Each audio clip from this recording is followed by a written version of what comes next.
Welcome to WrestleMania! WrestleMania 42 is done, so that means we're now on the road to WrestleMania 43, and today I'm going to predict the entire match card way too early in advance. I'll do it after SummerSlam, Survivor Series, and Royal Rumble as well. We'll come back and see how I did. This is going to be a crazy WrestleMania because it's the first time outside of North America in Saudi Arabia. So we could get a lot of surprises. Let's start with night one. I'm going to call the first match even. I think it's going to be Oba Femi versus Bron Breakker, and it will be for the world title. That's right. I think Oba will have beaten Roman Reigns before WrestleMania 43. Oba, you gonna kill me? Oh no. But don't worry, Roman Reigns is still going to be in the main event of night two. So, why are we doing Braun versus Oba? Think about it. For one, we've been saying That's a guaranteed WrestleMania main eventer. so we got to start him somewhere. And he's managed by Paul Heyman. Who did Oba Femi beat this year and retire? Brock Lesnar. So we could have Paul Heyman wanting revenge, Bron Breakker wanting to bump up as champion. Plus, night two of WrestleMania was a hard-hitting affair that really set the tone for a pretty stellar evening. And I could see Triple H saying, let's start WrestleMania that way right off the get. Have Oba versus Bron Breakker. That will be an intense matchup to just kick off the festivities that is WrestleMania 43. So Braun will challenge for the World Championship. And if you want to challenge for the World Championship, all you got to do is comment below and subscribe to the channel. I did do the 20,000 subscriber giveaway yesterday, and I have the live stream up still if you want to see that it was all legit. Poppy Midnight, you are the winner. You have until Monday, 7 p.m. to get a hold of me. You have to get a hold of me on Instagram or TikTok, and then we can go from there. Do not put your address in the comments. Never put your address publicly. If Poppy Midnight does not get a hold of me by 7 p.m. on Monday, then Roman Reigns acknowledge me. You have until Wednesday, 7 p.m. to get a hold of me. And if you don't get a hold of me, well then third place, who has already acknowledged that they've seen the video, then they will get the belt. That said, I have another belt giveaway going on at 30,000 subscribers. Gonna give away this belt on my shoulder. Heck, I'll tell you what, if I get 25,000 subscribers before SummerSlam of this year, then I'll give away a belt at 25,000. But for sure, 30,000 subscribers, I'll give it away. Comment below, subscribe to the channel, and you can win this belt right here. Not a toy, but a replica. All right, let's do more matches on the card. We got the Usos. We've got the New Day. We're going to build up the New Day for a year so they can be strong again. And the Hardy Boys. One day we'll wake up and this will all just be a dream. Don't forget, this is Saudi Arabia and they love their legends. Matt Hardy has already suggested this match even, so I could just see it happening. Let's do a TLC matchup for the Unified Tag titles. It ticks all the boxes. We have legends, nostalgia, solid teams with history. Now we're on match 13. I did 15 altogether. Trick Williams versus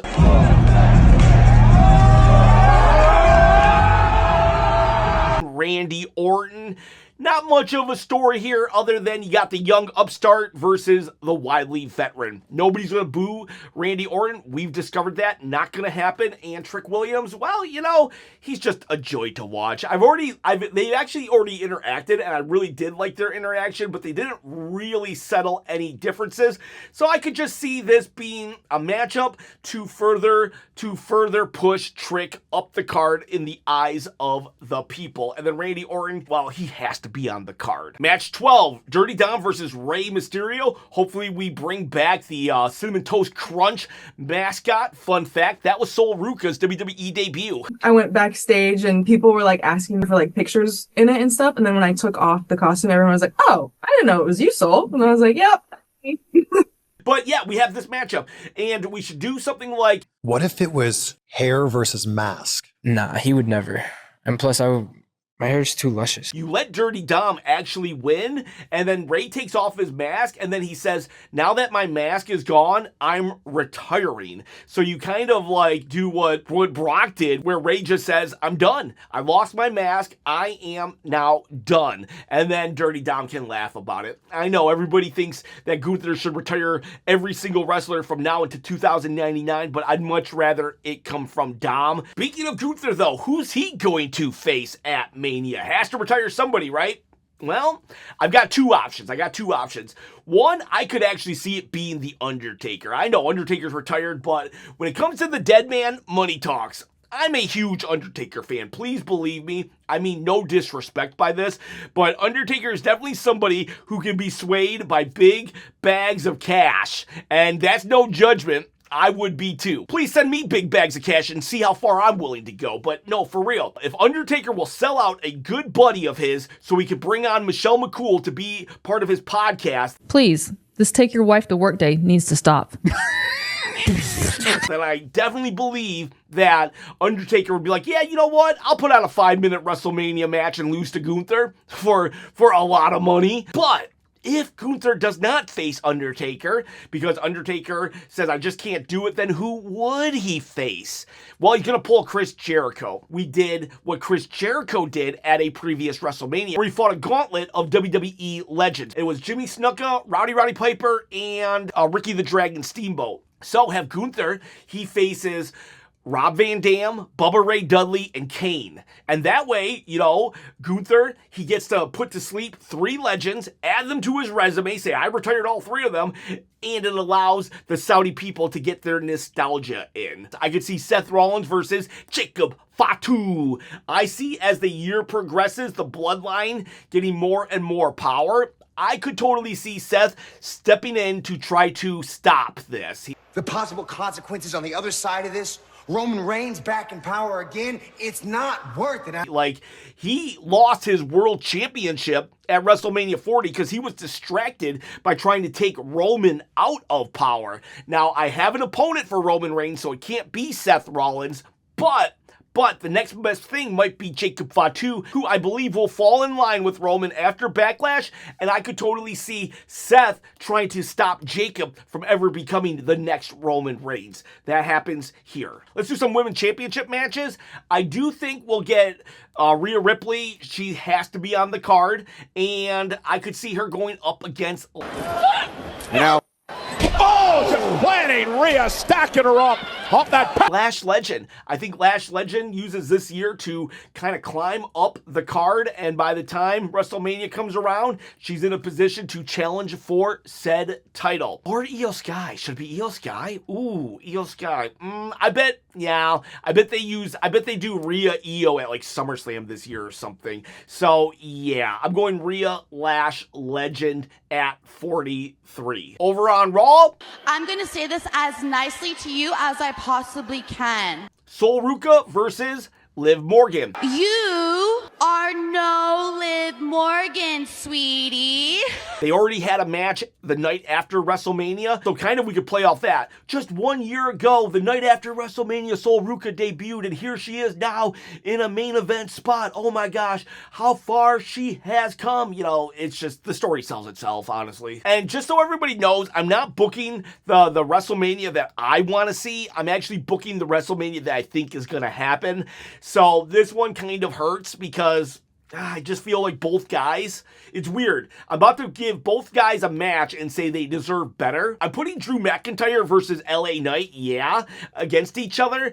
And on paper, that sounds like a great matchup, right? But in reality, I'm doing it because I feel Triple H doesn't want to really fully go all in on neither of these guys.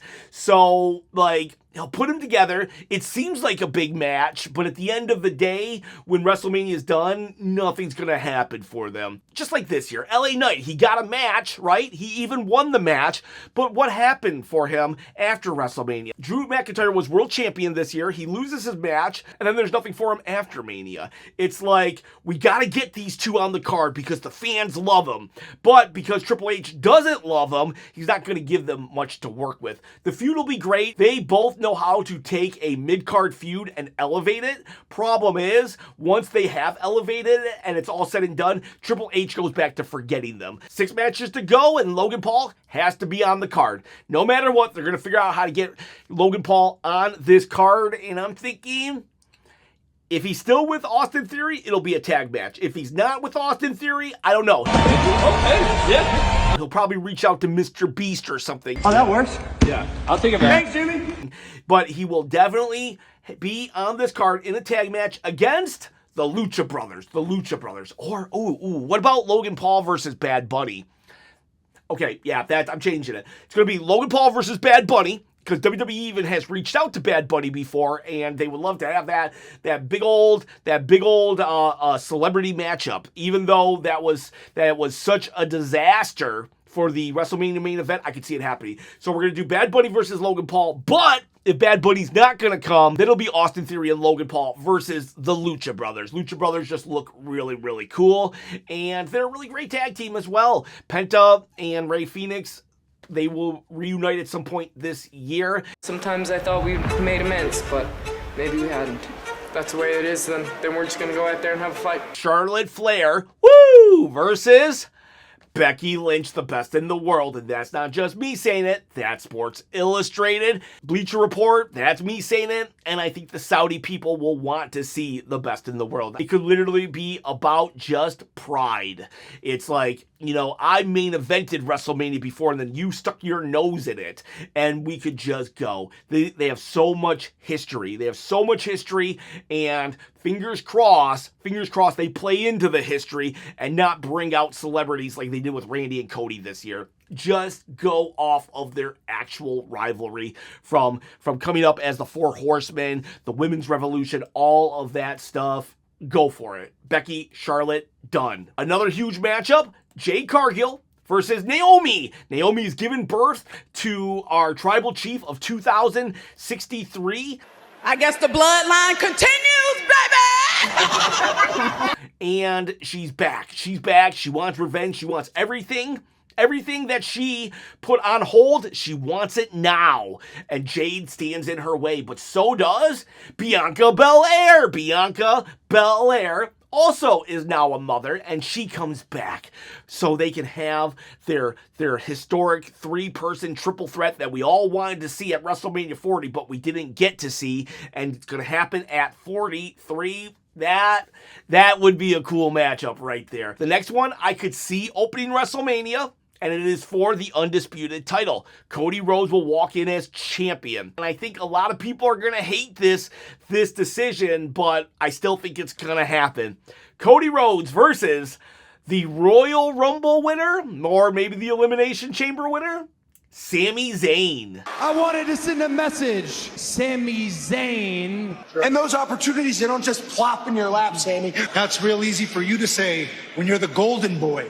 So I showed up to WrestleMania 42, adorned head to toe in gold. They have been telling a story of Sami Zayn wanting to become champion for a very long time. And guess where we're at? Saudi Arabia. In front of my people and speak our language on WWE TV. I really think that's the play here. And here's the thing. Sami might be able to win the fans over, though, because he is now turning into a heel against Trick Williams. Sami as a heel actually gets a lot of fans. When Sami was in the bloodline as a heel, he won over the WWE universe. So if Sami can be a heel until Royal Rumble or Elimination Chamber, well, he'll have a lot of fan support by then. And then he goes into Saudi Arabia, and they're going to cheer him regardless. So I could really see a world in which Sami becomes champion at Mania, faces Cody Rhodes. Who knows? Maybe Cody turns heel by then also. We do a Cody heel, Sami face turn around Royal Rumble season. Maybe. I could see it. I have 2 more matches, and these are your big time matches. I could see either being the main event of night 1, night 2, CM Punk versus... Can you say the alphabet backwards? Well, I can whip your ass backwards. Stone Cold Steve Austin in Stone Cold's last match ever. He's been back and forth. I've heard him say, I've got one more match left in me, or I'm probably not going to do it if I have to leave town. So it like depends on the day of the week that you ask Stone Cold that question. But just 5 years ago, he had a matchup in the main event of Night 1, WrestleMania 38 against, well, Kevin Owens. And CM Punk has on many occasions says that his dream opponent is Stone Cold Steve Austin. So what if they did it? This could be the last opportunity. It's going to take a lot of money to get Stone Cold out of retirement, but Saudi has a lot of money. Yeah, I could totally see this as your Night 1 main event. And you're like, Night 1 main event? That seems like a huge matchup. What could ever top that? Well, If you're some man, I need something from you. Acknowledge me. and also probably The Rock's last matchup. The Rock and Roman Reigns, this has been a dream match forever. We almost got it at WrestleMania 40, but then the Cody Crybabies came out, hashtag We Want Cody. I was one of them. I did it. I apologize to my tribal chief. I wish I had just kept on the bloodline bandwagon, but I repent. Unsubscribe. But no, for real though, I can see Roman Reigns and The Rock. The Rock doesn't have many more chances or opportunities left either. This is going to be the biggest payday of all time. I can see The Rock wanting his name associated with that fact. There's a built-in story. We could literally have The Rock cost Roman the title at SummerSlam to Oba Femi, and that's how Oba Femi gets the title, and he carries it to Mania, but The Rock cost Roman the title at SummerSlam, and he's like, you know what? I've never really fully acknowledged you, or I acknowledged you when you were actually the tribal chief, but you're a paper tribal chief now. You're weak, you're this, you're that. Whatever reason he comes up with, he decides that now is the time. This will be our best, maybe our only chance to ever get Rock and Roman again. So a lot of stars have to line up, and a lot of money has to be dealt out, but well, the theme of the video is Saudi Arabia has the money, and they pretty much get what they want. So, if they want The Rock, Roman, main event, WrestleMania 43, Night 2. Boom. Let's go. All right, boys. All right, girls. What did you think of my WrestleMania predictions? Tell me your predictions in the comments below. I tried really hard to get Carmelo Hayes on the card, but, you know, Solo Sikoa has been on the main roster for, 3 or 4 years now, and he still hasn't been at a WrestleMania, so I think that's going to apply to Carmelo Hayes too, unfortunately, which sucks. I'm not, happy about that, but, again, trying to do what I see Triple H doing and not what I personally want done. All right, let me know your predictions in the comments below. See you, bye.